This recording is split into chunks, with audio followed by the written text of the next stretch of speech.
ये पुलिस की गुंडागर्दी है। पता नहीं किस नशे में चूर था पूरा टीम, कि ये नहीं पता चला उसको कि महिला है कि पुरुष है।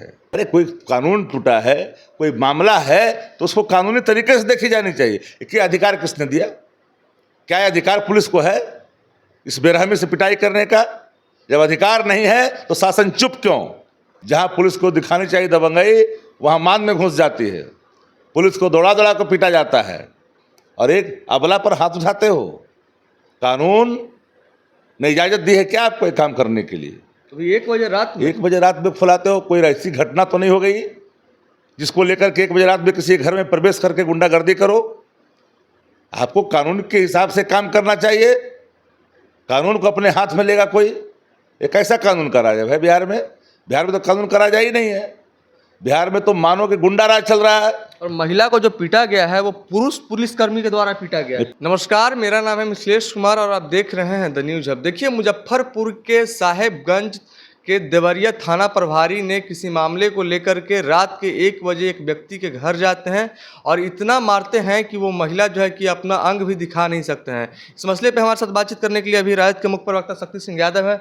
शक्ति जी, इस तरीके से जो हो रहा है, पहले होता था तो कहा जाता था जंगल राज, अब क्या हो रहा है? बिहार के पुलिस की गुंडागर्दी की विभत्स तस्वीरें ने लोगों को आहत किया है।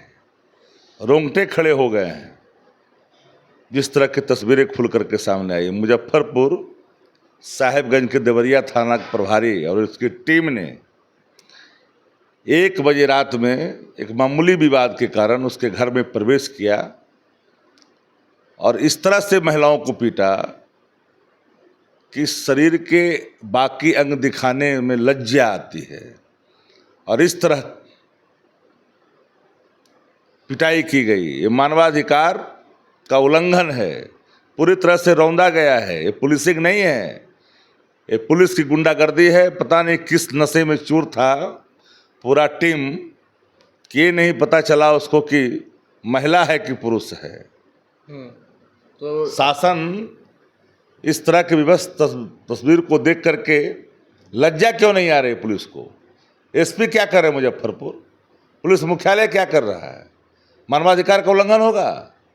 जहां पुलिस को दिखानी चाहिए दबंगई, वहां मान में घुस जाती है। पुलिस को दौड़ा दौड़ा कर पीटा जाता है और एक अबला पर हाथ उठाते हो।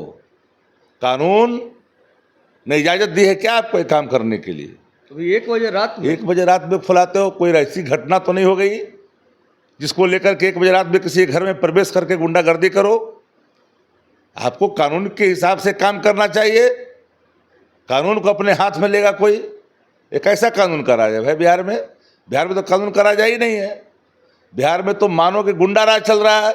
और महिला को जो पीटा गया है वो पुरुष पुलिसकर्मी के द्वारा पीटा गया है। पुलिस अगर पुरुष हैं और महिलाओं को पीटा गया है तो गंभीर मामला है और ऐसे गंभीर मामलों पर पुलिस को संज्ञान लेनी चाहिए। पूरी टीम पर कठोर कार्रवाई, बर्खास्तगी से कम कोई निर्णय स्वीकार नहीं करनी चाहिए। चेतना तो नीतीश जी को नहीं, अचेत है, पर इर्द गिर्द में जो बैठा हुआ कमाने वाला, उसको ये बात उसके संज्ञान में क्यों नहीं गई? आंखें नम क्यों नहीं हुई? इस निर्लजता पर चुप क्यों? बोलनी चाहिए। ये तस्वीर रोंगटे खड़ा करता है, खून खोलने पर मजबूर कर देता है। ये पुलिसिंग नहीं है, ये पुलिस का गुंडा राज है। एक काली करतूत, एक कालिक है पुलिस के महकमे पर। इस कालिक को धोनी चाहिए पुलिस हेडक्वार्टर को, तभी नजीर पेश होगी। लेकिन जिस तरह की चीज़ें आई है ना, मैं जानता हूं कि मुख्यमंत्री जी को इन बातों का कोई फिक्र नहीं है। पता ही नहीं तो फिक्र कहाँ से होगा? इतने अचेत हैं। इस तरह से वो क्वारंटीन कर लिए गए हैं कि सिर्फ उतना ही दूर तक उनको ले जाया जाता है, वही तस्वीर दिखाई जाती है। नीतीश जी बेफिक्र है, इनको कोई पता नहीं कि बिहार में हो क्या रहा है। बिहार में कानून का राज मर चुका है, गुंडा राज कायम है। पुलिस की गुंडाई खुल करके सामने आ गई। अब कुछ बचा कहाँ है?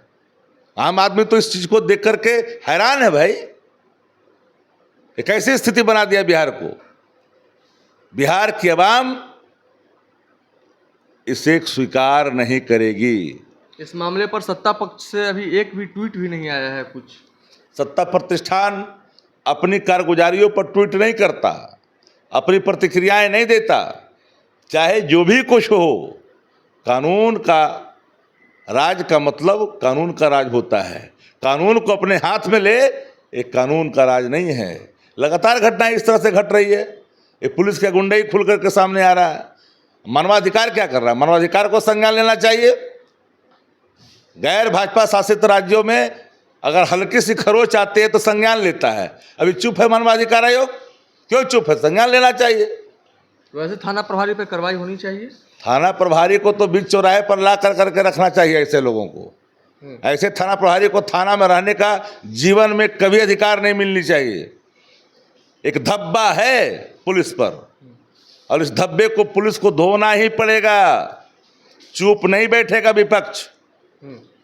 पुलिस अगर अपने हाथ में कानून लेगा, गुंडा राज स्थापित करना चाहेगा, तो कतई स्वीकार नहीं किया जा सकता है। पीड़ित परिवार के साथ आप लोग हैं? पीड़ित परिवार की पूरी जो तस्वीर है ना, हर कोई उसके साथ है।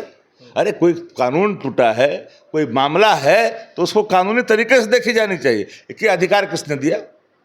क्या अधिकार पुलिस को है इस बेरहमी से पिटाई करने का? जब अधिकार नहीं है तो शासन चुप क्यों? शासन को स्पष्टीकरण देना पड़ेगा। बिंदुवार चीज़ों को पीपुल डोमेन में रखनी पड़ेगी, तथ्यात्मक तरीके से। मुख्यमंत्री जी को खुलकर आज, गृह मंत्री हैं बिहार के, वो बोलेंगे कुछ नहीं, वो तो अगल बगल वाला को कहेंगे बोलने के लिए। वो अभी नहीं बोल रहा है तो कमाने में मशगूल है। चलिए, तो हमारे साथ शक्ति सिंह यादव थे। इनका साफ तौर पे कहना था कि जो नीतीश कुमार हैं वो तो अचेत हैं ही, लेकिन उनके इर्द गिर्द जो लोग बैठे हुए हैं वो भी धीरे धीरे अचेत होते जा रहे हैं। फिलहाल आपकी क्या कुछ प्रतिक्रिया है इस घटना को लेकर के? आप अपनी प्रतिक्रिया कमेंट बॉक्स में जरूर दर्ज करें, और तब तक के लिए देखते रहें the news hub. Panorama group, जो सोचता है वो करता है।